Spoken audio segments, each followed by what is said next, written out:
Morelos, uno de los estados más pequeños de México, se caracteriza por su clima cálido, su vegetación abundante y su cercanía con la Ciudad de México, lo que lo hace un destino turístico ideal para los capitalinos que quieren darse una escapada de fin de semana.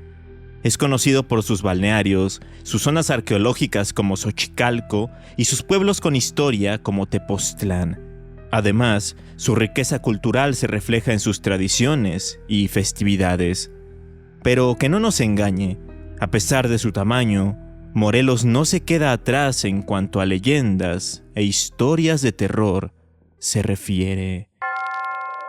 A través de los años, muchas leyendas urbanas, históricas y de terror le han dado la identidad cultural a México. Semana a semana, haremos un recorrido por todas ellas. Esto es Leyenda Urbana MX con Ismael Méndez.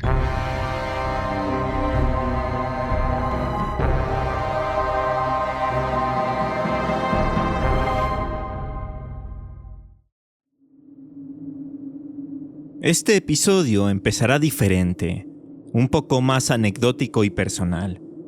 A finales del año pasado, fui a Cuernavaca junto con la gente de la editorial Reverberante y los chicos de Mundo Creepy para presentar nuestros respectivos libros en la Feria del Libro de Tlaltenango. Para esto, llegamos a la ciudad un día antes de las presentaciones. Yo llegué primero junto con José Luis Zapata, mi editor, y en el camino por la carretera me contó emocionado que había reservado habitaciones en un hotel llamado Bajo el Volcán, y que ese sitio había sido la casa de Malcolm Lowry durante su estancia en México. Malcolm Lowry fue un escritor inglés que vivió una temporada en nuestro país. Llegó por primera vez a México en 1936 junto a su primera esposa, Jean Gabriel. Vivieron un tiempo en Cuernavaca, y fue ahí donde empezó a gestarse en su mente la idea central de escribir una novela ambientada en esa ciudad morelense que lo dejó marcado tan profundamente. En ese entonces, Lowry ya tenía problemas con el alcohol y una mente obsesiva y atormentada. Cosas que terminó plasmando en esa novela casi autobiográfica a la que tituló Bajo el Volcán y que fue publicada en 1947. La llamó así porque tal cual desde Cuernavaca, el volcán Popocatépetl se ve imponente. Y precisamente parece que la ciudad está bajo el volcán. Malcolm Lowry murió en el Reino Unido en 1957. Sin embargo, se dice que su fantasma se aparece en Cuernavaca, y específicamente en el hotel en donde nos hospedamos aquel fin de semana de principios de diciembre. De acuerdo con los relatos de huéspedes y trabajadores del lugar, en ocasiones se escuchan ruidos inexplicables y susurros en inglés. Que en la habitación en donde se sentaba a escribir Lowry se puede percibir una sensación muy, pero que muy extraña.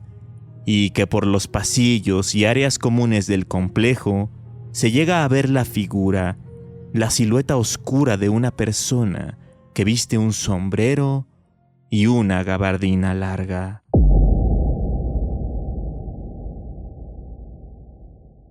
A nosotros nos pasó algo muy curioso. Emanuel y Kevin de Mundo Creepy llegaron a eso de las 7 de la noche a la ciudad. Entonces, José Luis y yo fuimos por ellos a la central de autobuses. Cuando regresamos al hotel ya era de noche y estaba oscuro, y para llegar a nuestras habitaciones teníamos que cruzar el restaurante del hotel, el cual ya estaba vacío y recogido.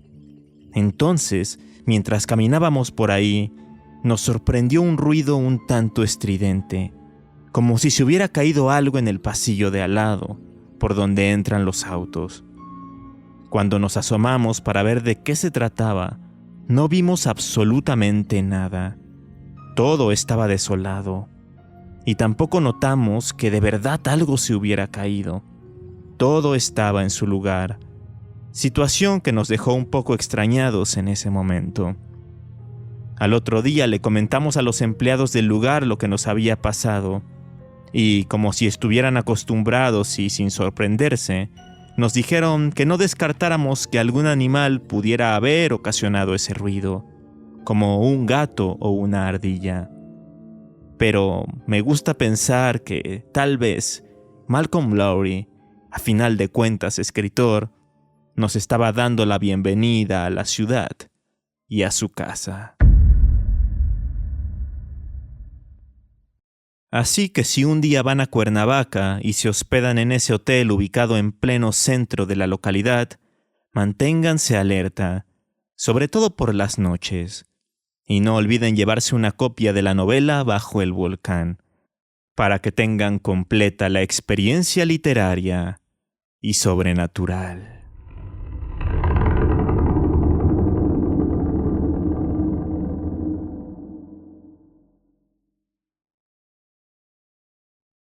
En esta temporada ha sido una constante que en muchos de los episodios se hable sobre alguna leyenda de alguna dama de blanco que se aparece y atemoriza a los hombres. Y bueno, Morelos no es la excepción, porque en el municipio de Temixco se cuenta algo parecido. Las narraciones mencionan que hace mucho tiempo, en la ex hacienda de Temixco, vivía una muchacha de extrema belleza llamada María, quien formaba parte de una familia acomodada de la zona. En una ocasión, llegó a trabajar a la hacienda un nuevo jardinero de nombre Juan. María al poco tiempo se enamoró de él, pero su relación sería imposible. De hecho, cuando sus padres se enteraron de esto, inmediatamente le arreglaron un matrimonio a la mujer. Casaron a María contra su voluntad con un joven adinerado, pero nefasto. La trataba muy mal y lógicamente ella no lo quería. Así que poco después de la boda, triste, desesperada y sin esperanza, la joven no tuvo otra opción más que quitarse la vida, ahogándose en un estanque de agua muy profundo ubicado en los jardines de la hacienda. Existe otra versión en la que presuntamente María quiso escapar de la hacienda junto a Juan, pero fueron descubiertos y perseguidos. Cuando los alcanzaron, en el jardín, no tuvieron piedad y mataron al hombre frente a los ojos de su enamorada, y a ella la dejaron con vida, como castigo y para que sufriera recordando aquel terrible hecho. Pero María, afligida, de igual forma terminó suicidándose dentro de la hacienda. En cualquier caso, se dice que la joven no pudo descansar en paz desde su trágica muerte, pues ha sido avistada en numerosas ocasiones en las inmediaciones de la hacienda. Dicen que se manifiesta con su característica belleza y portando un vestido blanco. También dicen que su rostro emana tristeza y que su mirada está completamente perdida.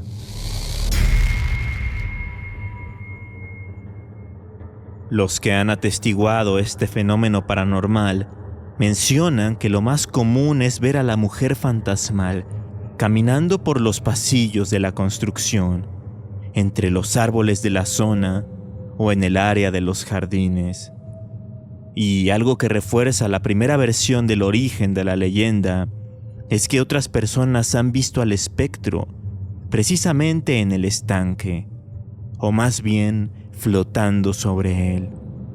Asimismo, gente se ha metido a dicho estanque para nadar y refrescarse, pero en cuanto lo hacen, sienten que una fuerza sobrehumana los jala hacia abajo, hacia el fondo, como si alguien quisiera ahogarlos. Se cree que más allá de estar penando sin rumbo y únicamente lamentándose de su horrible destino, lo que hace María en realidad es buscar incansablemente a Juan. Está buscando a su amado aún después de la muerte y aún después de tantos y tantos años.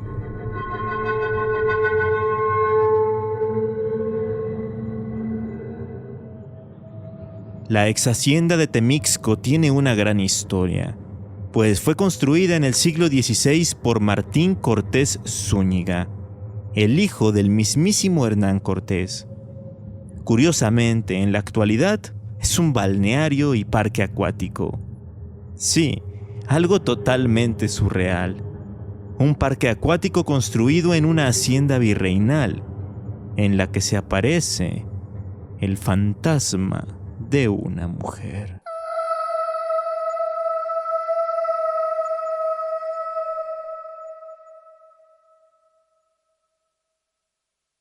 A unos 50 kilómetros al sur de Temixco y de Cuernavaca, se encuentra Jojutla, y en Jojutla destaca mucho un panteón conocido como el Panteón Viejo. Lo hace porque en él se habla de diversas cosas que no parecen de este mundo.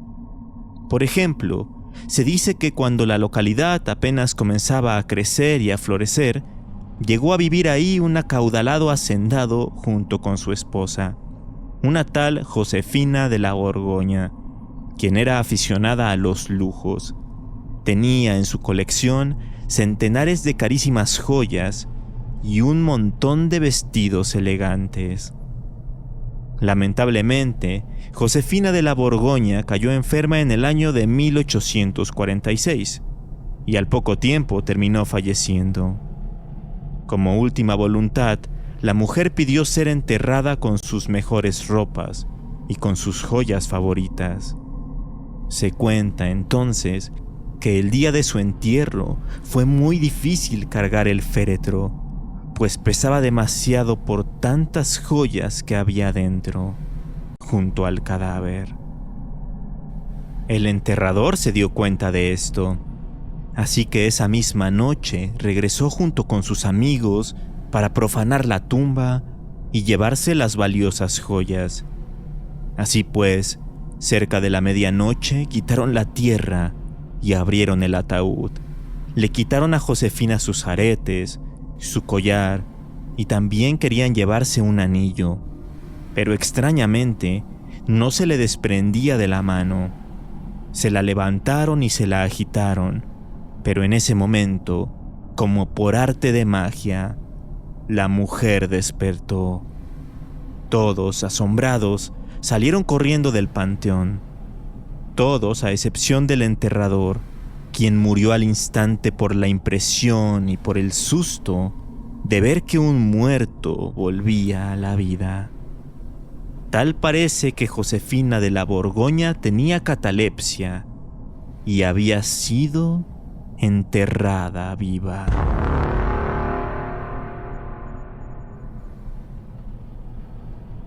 Otra de las cosas que se relatan sobre el Panteón Viejo es mucho más reciente. Supuestamente, el 19 de septiembre de 1985, una mujer de Jojutla salió temprano a realizar algunas cosas fuera de su hogar. Pero antes de hacerlo, se aseguró de cerrar bien la puerta de la casa con llave. Esto para evitar que sus dos hijos pequeños salieran a la calle y les pasara algo. No obstante, todos sabemos lo que sucedió la mañana de aquel día. Un violento terremoto sacudió al centro del país. Cuando terminó el siniestro, la mujer regresó rápidamente a casa para ver cómo estaban sus hijos, y al llegar vio un escenario completamente desalentador. Su casa se había venido abajo, y los infantes no habían podido salir, justamente porque ella los había dejado encerrados. Los hermanitos fueron enterrados en el Panteón Viejo, pero su madre nunca pudo dejar de sentir culpa, pues sabía que, en parte, ella había contribuido a que murieran, al haberlos dejado solos y con la puerta cerrada. Debido a esto, terminó abandonando Jojutla. A raíz del trágico suceso, se comenzaron a reportar anomalías cerca del panteón. Y es que, por las noches, en la esquina en donde están sepultados ambos niños, se pueden escuchar risitas infantiles y a veces gritos desesperados. Los gritos de unos pequeños que están buscando a su mamá. Pero aquí no acaba la cosa. A partir de cierto momento, ya no solo se mencionaba la aparición de los niños, sino que ahora también en la calle Sayas Enrique, en donde está ubicada la casa que se derrumbó con el temblor, es posible ver una figura femenina que llora y se lamenta por sus hijos. Se piensa que es esa mujer quien después de su muerte regresó a su hogar, consumida por el dolor y por la culpa.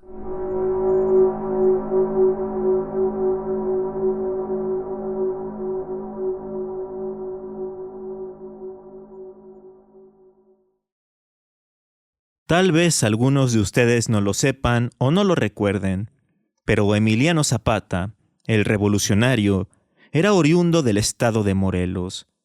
Nació en Anenecuilco y, de hecho, en la entidad existe lo que se conoce como la Ruta de Zapata, que está conformada por una serie de municipios que recorrió el caudillo del sur, como también se le llamaba. Entre ellos están Cuautla, Ayala, Tlatizapán y Yautepec. Pero además de estos lugares, hay otro sitio importante para el zapatismo y sobre todo para las leyendas. Me refiero a Quilamula. De acuerdo con las crónicas, en ese pequeñísimo poblado morelense, Zapata se ocultó un tiempo junto con sus hombres, pues eran perseguidos férreamente por el general Jesús Guajardo. Se relata también que durante ese periodo, Zapata escondió un tesoro.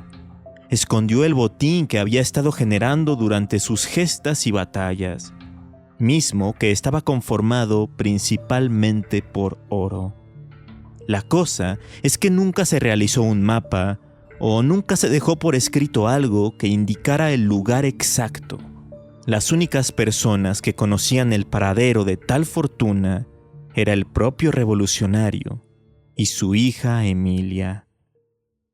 Se conjetura que nunca fue recuperado el tesoro por distintas razones, y como no había nada que diera siquiera una pequeña pista de su ubicación, se quedó perdido en el tiempo. Pero eso no ha impedido que se siga buscando. Cuenta la leyenda que en una ocasión, un grupo de exploradores, por así decirlo, fue a Morelos con toda la intención de hacerse con él.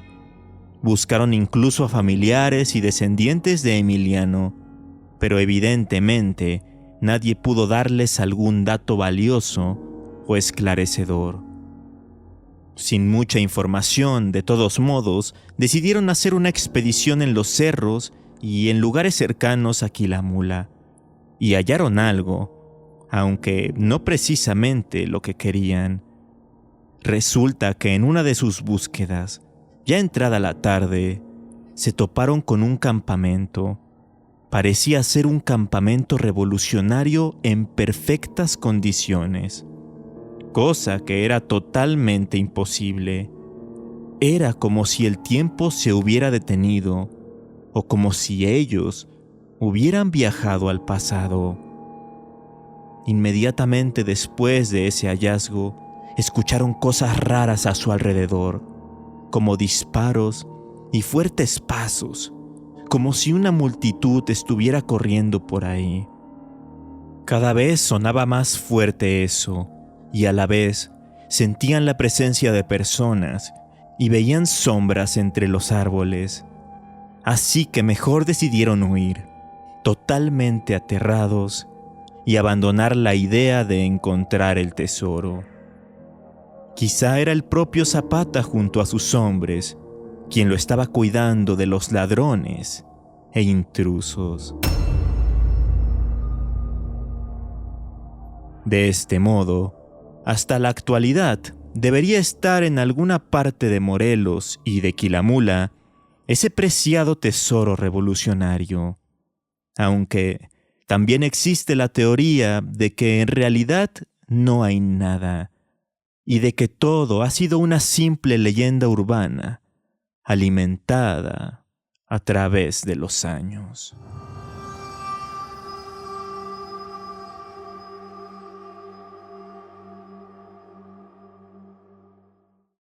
Si echaron de menos alguna leyenda de Tepoztlán, uno de los sitios más visitados del estado de Morelos, les recuerdo que las leyendas más icónicas de ahí ya han sido relatadas en este podcast, específicamente en 3 episodios: el de las brujas mexicanas, el de terror en pueblos mágicos y el de ovnis en México.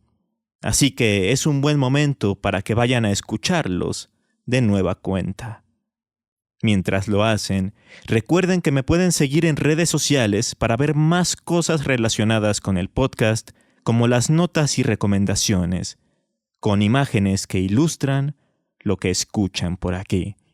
Me encuentran como Leyenda Urbana MX en Facebook e Instagram.